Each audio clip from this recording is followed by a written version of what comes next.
So here I am keeping quiet about the details and the photographs and everything else, and then 3 days after I get back to the United States, they're released. The pictures were seen around the world, and there was only one person's name associated with them, and it was mine. Former Army Brigadier General Janis Karpinski, today on Now I've Heard Everything. I'm Bill Thompson.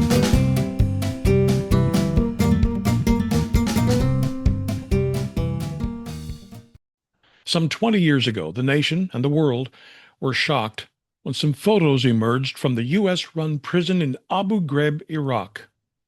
Those photos showed Iraqi prisoners being subjected to what was called enhanced interrogation, what many people called torture. Now, once those photos were made public, there was an immediate outcry from leaders around the world demanding that somebody be held accountable. Now, the Army Reserve officer, the Brigadier General who was in charge of Abu Ghraib as well as other prisons in the region, was a career officer named Janis Karpinski. Scapegoat? Well, in 2005, Karpinski wrote a book called One Woman's Army, in which she told the story from her point of view. And she offered an account that essentially painted her as the scapegoat, as the Pentagon and the administration looked for someone to blame. Now, I had the chance to speak with her just 6 months or so, after President George W. Bush demoted her from general to colonel for her role in the scandal. In just a moment, our conversation. No, Sherman, this isn't the Wayback Machine, but it is a look back at an interview from the 30-year archive of national radio personality Bill Thompson. Enjoy.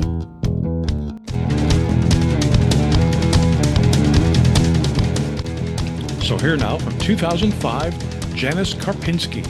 I wrote the book because I knew that the attempts were made associating my name exclusively with the photographs that came out in April of 2004. They wanted to destroy my credibility. So anything I said from that point forward would be questionable.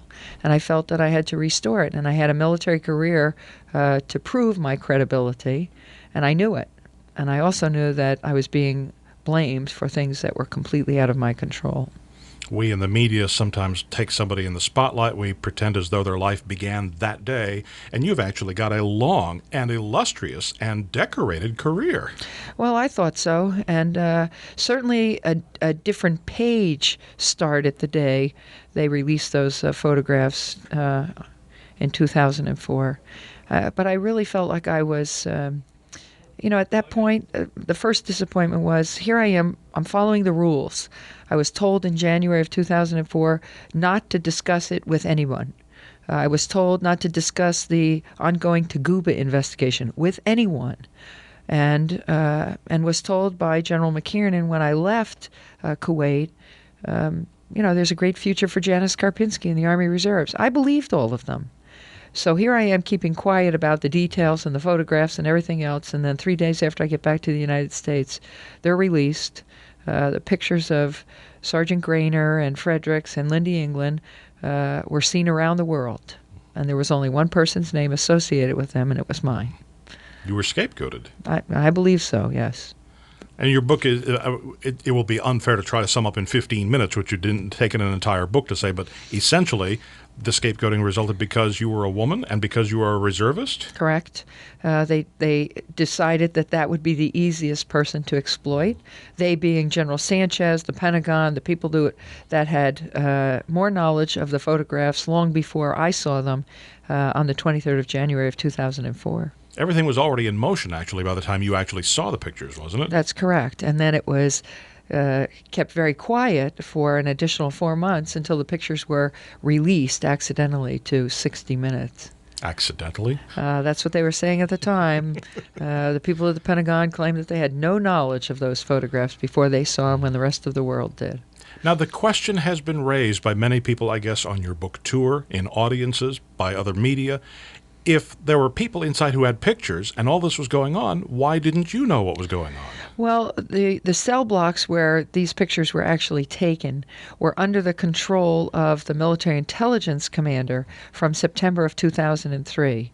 And in fact, in November of 2003, when, according to some sworn statements, General Fast, who was the intelligence officer for General Sanchez, she actually saw the photographs for the first time being used as a screensaver on some of the interrogators' laptop computers.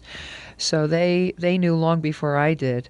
But shortly after that discovery, the prison, coincidentally or conveniently, I don't know, was transferred to the complete control of the Military Intelligence Brigade. Now, by then, you were not actually at the prison itself. I mean, you were headquartered elsewhere, were you That's not? correct. And I had 17 prison facilities under my control. Abu Ghraib was one of them, certainly the most notorious. And it was the only place where interrogations were happening, was it not? That's correct. And only in cell block 1A and B were we holding higher value prisoners. And that determination was made by the military intelligence interrogators, not by military police personnel, but by the interrogators. They would turn the higher value detainee over to the military police people. They would put them in the cell, and they would make sure they got medical attention, got sleep, got showers, got food as appropriate, and they kept calm in prison operations. That's what you're hoping to achieve. When a prisoner was scheduled for some kind of interview or interrogation, the military police people would take the detainee out of the cell, turn them over by signature to the interrogator or the interrogation team. They would take the prisoner to the interrogation facility, and then the process would be reversed when they were returning them after interrogation. Was it always real clear who was doing the interrogating? Well, early on, it was very clear because it was exclusively military personnel, and the teams often had a contract translator assigned to them for the Arabic language skills. But after September of 2003, following the visit of General Miller, who was the commander from Guantanamo Bay, it was not ever clear who these people were signing for prisoners to go to interrogation facilities, and contract interrogators, according to, again, sworn statements that have since then been released, the interrogators were giving the instructions, giving the directions, and giving the instructions to the military personnel to do specific things to set up these photographs. It was Gitmoized at that point? Yes, and if you recall, when General Miller, the commander from Guantanamo Bay, when he testified before the Senate Armed Services Committee, one of the senators said specifically, "General, can you tell me what you meant by the term Gitmoize when you used it in your briefing when you first arrived in Iraq?" And he said, "Senator, I have never used such an expression. But I can tell you, he can deny he used the expression. He's the one who used that word for the first time when I heard it in that briefing. He can deny he ever used such an expression, but it is in fact what he did at Abu Ghraib. He brought his techniques from Guantanamo Bay and imported them to Iraq for use specifically in interrogations at Abu Ghraib." Now, there are a fair number of Americans who might say, privately if not publicly, I'm okay with this. These are bad people. I want to protect our country from future attack. If you got to do something, I don't want to see it. I don't want to know about it. But if you got to do it, go ahead and do it. Well, unfortunately, in my opinion, you're right. People do call in, they do send email, they do respond, and they say, "Look, General, you're pretty naive. We have to get down on the same level as these people. These are bad guys." And I disagree. People who have far more experience, whether it's hostage negotiation, interviews, interrogations in police and in intelligence work, people who have years of experience say, torture and abuse are not effective tools if you want information. If you want to torture and abuse prisoners, you can find very effective ways to do so. But if you're trying to get information, torture and abuse does not work. It's not an effective tool to get information. Of course, it's never as clear-cut in real life as it is in the action movies, where if they can only get the location of that secret safe deposit box out of the prisoner, then they will be able to save Tulsa from a nuclear explosion. It's never quite that clear cut, I guess, is it? No, but I think people have seen the movies and they've seen the DVDs, and they say, well, if it works in the movies, we must have similar technology. No, we don't. And if people want to, discuss the so-called ticking bomb scenario or that critical piece of information, where is that child that you kidnapped? And I'm sure we have medical technology, true serum, sodium pentothal, or similar technology that is far less painful than torture and abuse. I don't advocate that either, but if you want a response immediately to the ticking bomb scenario, that's certainly more effective. Because you will get reliable information from the person when they're under some kind of a medical device. See, that question seems to be fade into the background whenever you start talking about the torture prisoners. I mean, I've read about Americans who have been tortured elsewhere, and they say you pretty much say whatever they want to hear if you're being tortured. It doesn't matter if it's the truth or not. You just tell them what they want to hear. Make the torture stop. And in many ways, the Military Intelligence Brigade commander was actually being subjected to a kind of torture as well.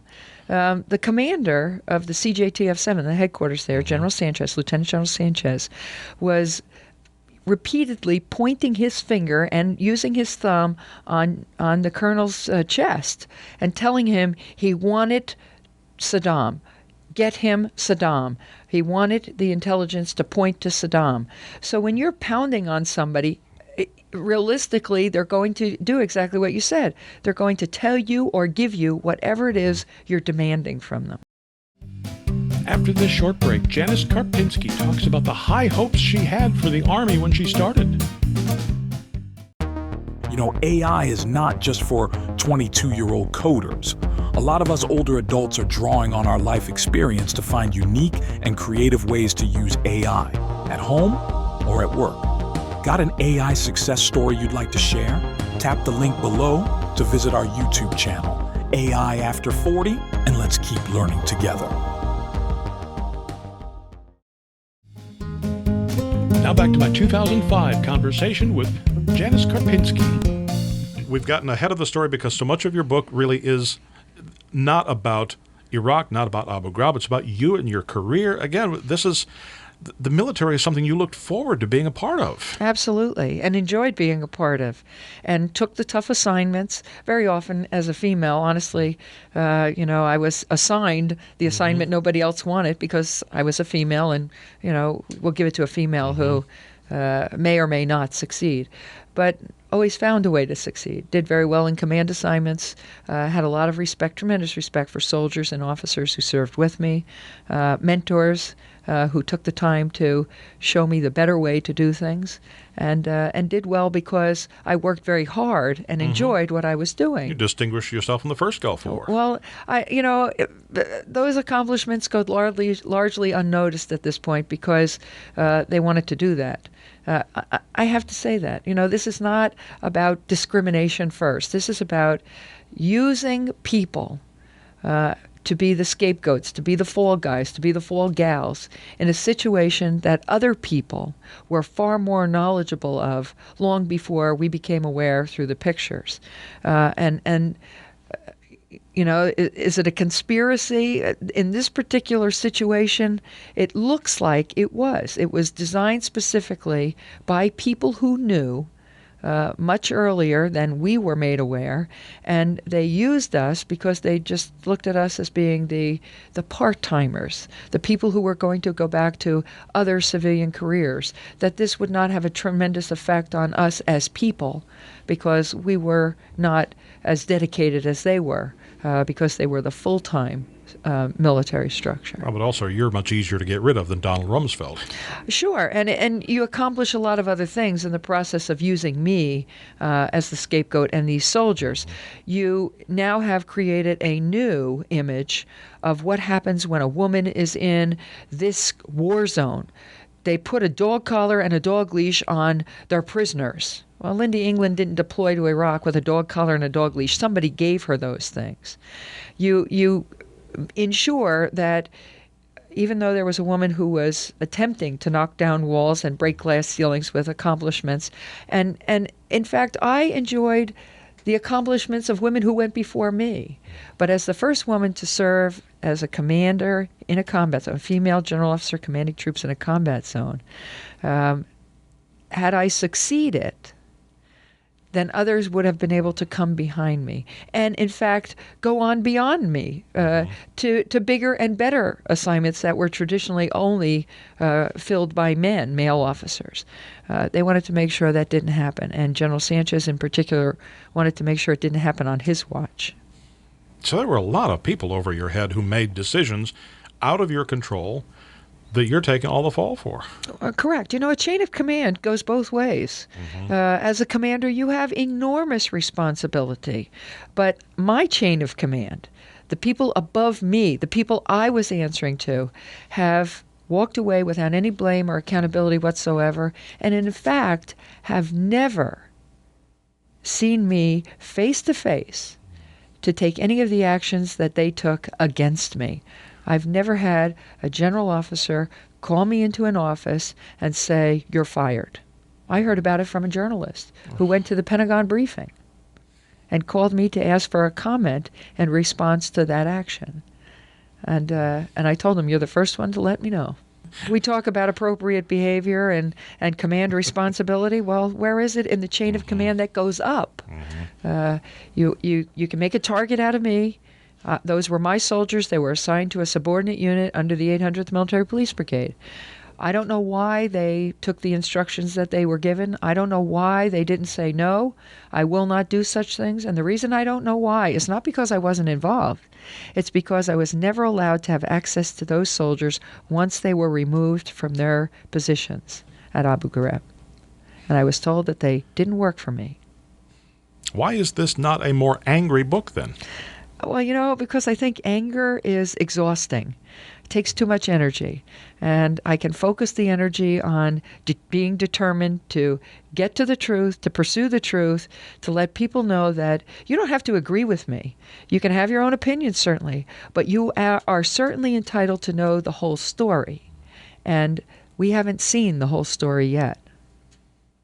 Would it surprise you if we learned in the coming weeks or months or the next couple of years that there were abuses going on elsewhere in Guantanamo Bay, in Iraq, in Eastern Europe, for heaven's sake? Heaven only knows where we're holding. Would it surprise you if there were other abuses going on right now? I would be surprised and I would be disappointed. But I can tell you that it was very clear, not only to the military police personnel at Abu Ghraib, not only to the engineers that were doing some work out at Abu Ghraib, not to the military intelligence people who were working out at Abu Ghraib, but it was very clear to everybody that following General Miller's visit, interrogations changed dramatically. And the efforts that they were making at Abu Ghraib with these thousands of so-called security detainees being interrogated or interviewed or whatever word the interrogators wanted to use, the information did not lead to the capture of Saddam Hussein. In fact, basic intelligence was what led to the capture of Saddam Hussein, because the intelligence personnel who were working in the area where he was captured, near Tikrit, were actually out in the community talking to the people, getting information from sources, and gathering that information, putting it together. Real intelligence work led to the capture of Saddam Hussein. I have never abandoned my responsibilities. I will not abandon these soldiers because everybody else in the system has. And we have a long way to go to get to the truth, but we're chipping away at it. Janis Karpinski is 72 now. Her husband is a lieutenant colonel assigned to the U.S. Embassy in Oman. Now, you can get your copy of One Woman's Army by Janis Karpinski by tapping the link in our show notes, by clicking the link in the description below if you're watching this on YouTube, or by going to our website, heardeverything.com. We may earn an Amazon commission if you make a purchase. Heardeverything.com is where you can also find my 1994 conversation with a woman who was kicked out of the Army in 1992 just for being gay, Margaret Kammermeyer. 17,000 people had been separated just in a 10-year time period. So it turned out not just to be the need to try to change the policy for myself. And my 2008 conversation with another woman who came back from Iraq, a changed woman. She was gravely injured in a car bomb attack. My 2008 conversation with former CBS correspondent Kimberly Dozier. My family was very upset that I would wake up every morning, come to, feel the searing pain in my legs, look around the hospital room, realize where I was, and it would all come flooding back. And of course, we post new episodes of Now I've Heard Everything every Monday, Wednesday, and Friday, and you can find us wherever you find podcasts. And thank you so much for listening. Next time on Now I've Heard Everything, you know his voice, you know his face. He was on Laugh-In for many years. My 2004 conversation with Gary Owens. I've been on 15 series. A lot of people don't realize that because Rowan and Martin Laugh-In was so powerful for 6 wonderful years. Ruth Buzzy and I were the only 2 regulars who did every show with Dan and Dick. That's next time on Now I've Heard Everything. I'm Bill Thompson.